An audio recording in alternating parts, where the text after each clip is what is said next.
What I want to do now is show you more about custom extras. From settings, I go to custom extras. We've got quite a few set up here.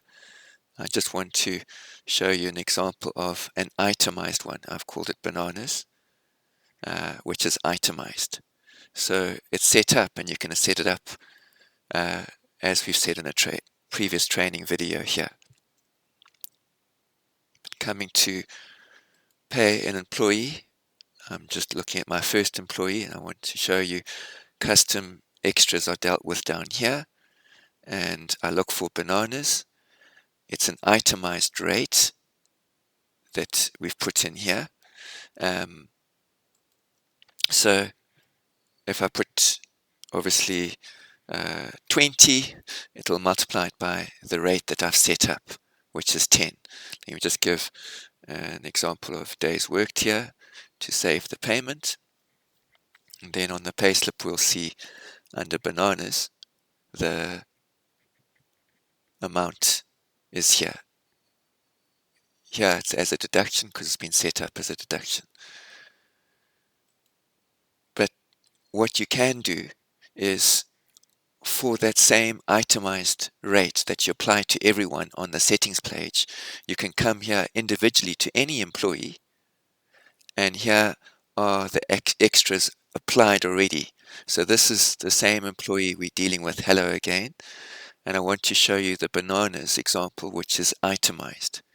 I can edit the rate individually for that particular employee. So most people might be on 10. I could make that employee 20, for example. And I save the rate, and it also tells me my current payslip was updated. So it notes that we've already had a payment here. Let's go back and check bananas, and instead of times 10, it's become times 20. So that's a powerful feature. You can make those itemized extras individual by using this. While we're here, I also want to show you what you can do for a fixed item deduction.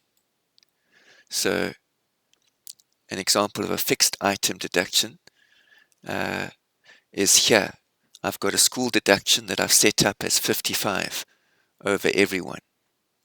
So because it's fixed, it's not normally changed individually, but even though it's fixed, you'll see here rate is editable.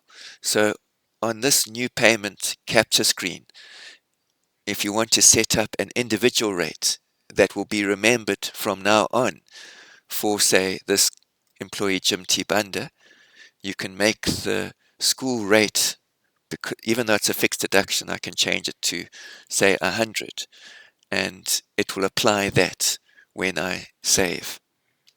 So say I do a payment here for Jim. If I go to the payslip, and the school has put a deduction of 100, even though the fixed deduction has been set at 50 across the board. So from now on, even if you're using offline input or bulk payments, for this particular employee, he has a fixed deduction of 100 for school.